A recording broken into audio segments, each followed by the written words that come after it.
Movie की शुरुआत में हम देखते हैं कि एक आदमी जिसका नाम चिरो है वो ब्यूनोस एयरिस के आसपास घूम रहा है, जो कि एक चोर भी है।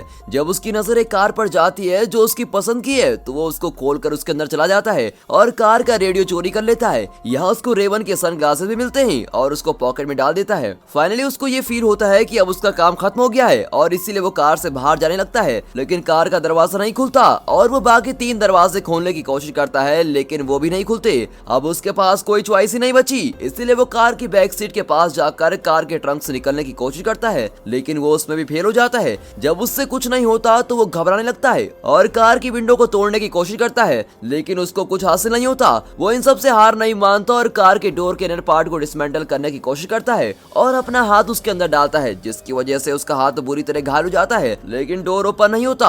अब सब कुछ नाकाम होने के बाद वो अपनी गन निकालता है और फ्रंट विंडो पर शूट कर देता है, लेकिन बुलेट विंडो से बाउंस होकर सीधे उसके थाई में लग जाती है और वो दर्द के मारे चिल्लाने लगता है। ब्लीडिंग बहुत ज्यादा होने लगती है, इसलिए चिरो अपनी शर्ट उतारकर उसको अपनी पैंट के पास बांध देता है। अब चिरो पहले लोगों से दिखने से बच रहा था क्योंकि वो एक चोर था, लेकिन अब शूट होने के बाद वो किसी की अटेंशन चाहता है जो उसको वहां से बाहर निकलने में हेल्प कर दे, फिर चाहे उसको जेल ही क्यों ना हो जाए वो बिल्कुल राजी है। अब लकीली उसको एक औरत उसकी कार के बाहर दिखाई देती है जो अपना मेकअप करने लग जाती है और चिरो उससे हेल्प मांगने की कोशिश करता है, लेकिन ऐसा लगता है कि उस औरत को कार के अंदर से चिरो दिखाई नहीं दे रहा और वो चिल्लाता है, लेकिन वो औरत बिना कुछ कहे वहां से चली जाती है। फिर वो अपनी वाइफ को कॉल करने की कोशिश करता है, लेकिन उसके फोन की बैटरी खत्म हो जाती है। इसे कहते हैं गरीबी में आटा गीला।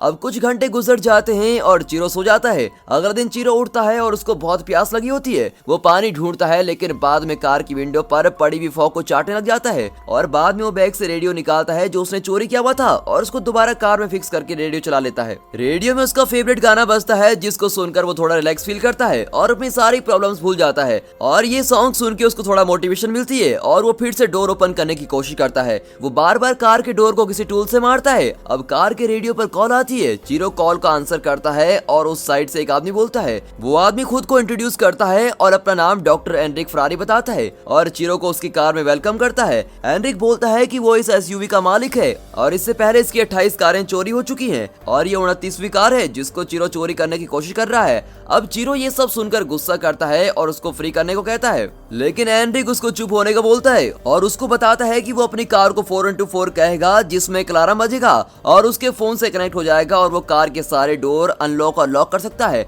अब कार की विंडो भी बुलेट प्रूफ है और वो अंदर से चल नहीं सकती क्योंकि उसमें एक्टिव सस्पेंशन है और ये साउंड प्रूफ भी है और सामने की विंडशील्ड पोलराइज भी है। अब सिर्फ एक ही चीज है जो बुलेट प्रूफ नहीं है, वो है इसका गैस टैंक जो 120 लीटर फ्यूल कैरी कर सकता है और इस वक्त वो भी फुल है। अब एनरिक उसको कहता है कि फुल गैस टैंक ही काफी है, अगर उसने कुछ फनी करने की कोशिश की कार उसके साथ ही एक्सप्लोड हो जाएगी अगर वो कुछ वैसा करेगा। अब चिरो ये सब सुनता रहता है। एनरिक अपनी बातें कंटिन्यू करता है और कहता है कि वो एक विडोवर है और उसका जन्म 60 साल पहले किड मास में हुआ था।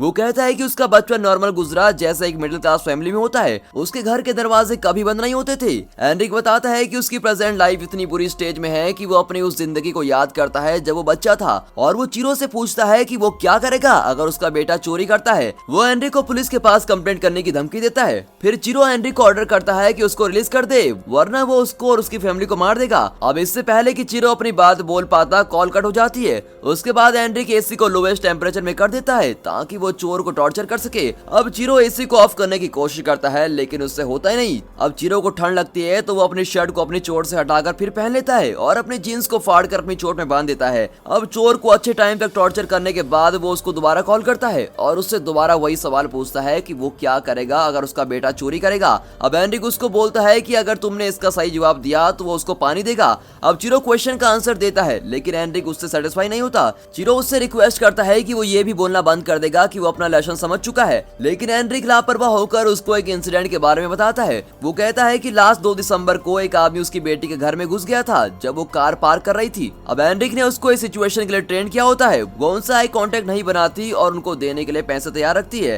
हालांकि ये ट्रेनिंग इनफ नहीं थी। चोरों ने उसके ग्रैंड हैंडसन के ऊपर 3 घंटे तक गन रखी थी। अब चिरो उसकी इस कहानियों में इंटरेस्टेड नहीं है और उसको पूछता है कि वो कैसा डॉक्टर है जो एक घायल इंसान को पानी नहीं दे रहा। अब एनरिक उसको क्वेश्चन पूछता है कि वो फोन काटने से पहले गैस करे कि वो किस टाइप का डॉक्टर है। अब चिरो पुलिस की कार को अपनी कार के सामने देखता है और ये देखकर चिरो में फिर से एक उम्मीद जाग जाती है और वो पुलिस की अटेंशन पाने की कोशिश करता है, लेकिन पुलिस एसयूवी में टिकट काट कर चला जाता है। और कुछ घंटों के बाद एनरिक फिर से कॉल करता है और पाने के बदले में उसका पुराना नाम और आईडी पूछता है। अब चिरो की कंपाइल करने के बाद एनरिक उसको पानी के लिए गाइड करता है जो वाशर होज में पीछे रखा है। अब पानी का रंग हल्का नीला है, लेकिन प्यासा चिरो लापरवाह होकर इसको पी जाता है और एक चैन की सांस लेता है। हालांकि चिरो अभी तक भूखा है, वो एक कीड़े को खाने की सोचता है जो कार में चल रहा है। अब इसके बाद चिरो अपनी चोट देखता है जो येलो कलर की हो गई है और उसको थोड़ा फीवर भी आने लगता है। एनरिक उसको थोड़ी सी ब्रेक देता है और एसी ऑन कर देता है ताकि वो शांत हो सके और बता सके कि वो बीमार है। एनरिक को कैंसर होता है और डॉक्टर्स ने उसको कहा है कि उसके पास 1 साल ही है जीने के लिए।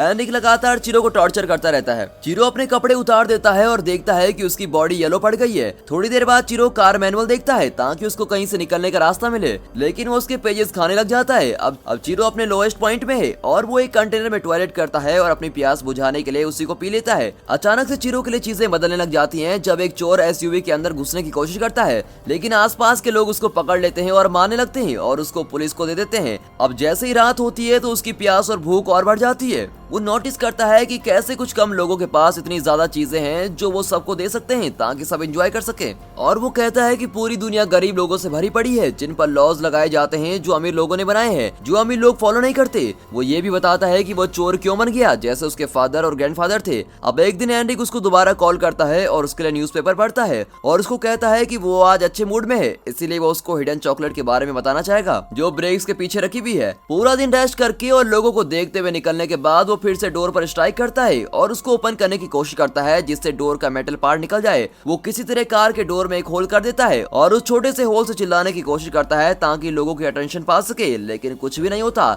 एनरिक उसको फिर से कॉल करता है और उसको बताता है कि उसने उसकी फैमिली से कांटेक्ट किया है। अपनी फैमिली के बारे में सुनते ही वो रोने लग जाता है और एनरिक को धमकाता है कि अगर उसने उसकी फैमिली को हर्ट करने की कोशिश की तो बिल्कुल भी अच्छा नहीं होगा।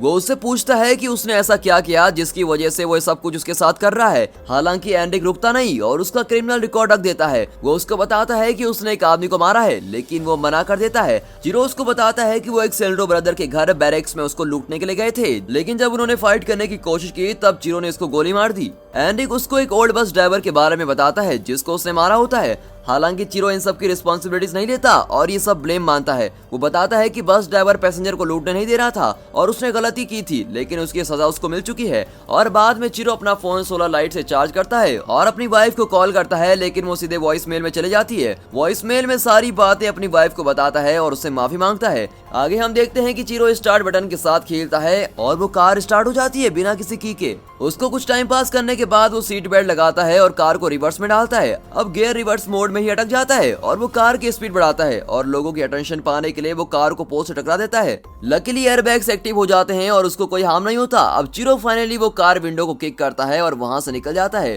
और वो बहुत पेन में होता है, लेकिन वो फिर भी पास के एक गैस स्टेशन में खाने की दुकान पर पहुंच जाता है। यहाँ वो खुद के लिए खाना अरेंज करता है और वो हर बाइट को बड़ी खुशी से खा रहा होता है। वैसे ही वहाँ पर मैनेजर आता है और उसको खाने के लिए पे करने को बोलता है और यहाँ से जल्दी जाने को बोलता है, लेकिन इससे चिरो को गुस्सा आ जाता है और वो मैनेजर को गोली मार देता है। चिरो अपनी नींद से उठता है और रियलाइज करता है कि वो एक सपना था और वो अभी भी कार में फंसा हुआ है। अब एनरिक उसको फिर से कॉल करता है और चिरो उसको सुसाइड करने की धमकी देता है। अब निराश चिरो अपनी गन निकालता है और अपने मुंह में रखकर ट्रिगर दबाने वाला होता है। फिर उसको पता लगता है कि गन तो खाली है। अब एनरिक उस पर हंसता है और उसको कार के सामने देखने के लिए कहता है। फाइनली वो उसके सामने आ जाता है। फिर एनरिक कार के अंदर आता है और चिरो काफी कमजोर हो गया है जिसकी वजह से वो कोई भी रिएक्ट नहीं कर पाता। एनरिक उसकी चोट देखता है और एक वर्क कॉल से डिस्ट्रैक्ट हो जाता है जबकि चिरो सोने लग जाता है। वैसे ही बाद में वो खतरनाक एनरिक को शूट करने की कोशिश करता है और गाड़ी से बाहर निकल जाता है। वो फाइनली बाहर आता है और एयर में गन शॉट करता है ताकि कोई उसकी हेल्प करने के लिए आ जाए। हालांकि एनरिक फिर से उठता है और उसको कार के अंदर लाने की कोशिश करता है। अब एक पुलिस वुमेन वहां आती है और एनरिक को गन डाउन करने के लिए कहती है। अब 2 घंटे बीत जाते हैं और वहां लोग, मीडिया और पुलिस वाले सारे आ जाते हैं, लेकिन एनरिक चिरो को नहीं छोड़ता। वो कहता है ये चोर है। और सब कुछ करने के बाद पुलिस रिटायर्ड जूलियो एमार्डो को बुलाते हैं और वो एनरिक से पूछता है कि वो क्या चाहता है। एनरिक बताता है कि बहुत सारी प्रॉब्लम्स हैं जो वो डेली लाइफ में फेस करते हैं, जिसके लिए गवर्नमेंट कुछ नहीं कर पा रही है। अब एनरिक बताता है कि अपने ऑफिस में जाते वक्त उसे 2000 डॉग की पॉप्स को अवॉइड करना पड़ता है जो स्ट्रीट में है, क्योंकि डॉग ओनर कभी उसको साफ नहीं करते। कुछ लोग उसके साथ सहमत होते हैं और उसके लिए चीर करते हैं और कुछ नहीं। अब जूलियो हार नहीं मानता और एनरिक से लगातार बात करता रहता है और उसको चीरियो को फ्री करने के लिए कन्विंस करता है। चीरियो को पुलिस अरेस्ट कर लेती है और एनरिक को सरेंडर करने के लिए कहती है, लेकिन वो अपनी कार में जाता है और कार के ऊपर टाइमर लगा देता है। अब जूलियो को पता चल जाता है कि ये एक बॉम्ब है और सबको पीछे हटने को कहता है और एसयूवी एनरिक के साथ ब्लास्ट हो जाती है। हम देखते हैं कि बेकसूर एनरिक बिना किसी गलती के मर जाता है, जबकि गुनहगार चीरो को कुछ नहीं होता।